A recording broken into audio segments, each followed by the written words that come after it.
بسم الله الرحمن الرحيم سبح اسم ربك الأعلى الذي خلق فسوى والذي قدر فهدى والذي أخرج المرعى فجعله غثاء نحوا سنقرئك فلا تنسى إلا ما شاء الله إنه يعلم الجهر وما يخفى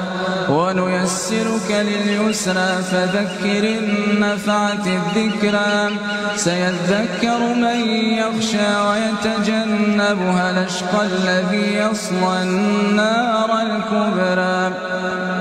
ثم لا يموت فيها ولا يحيا قد أفلح من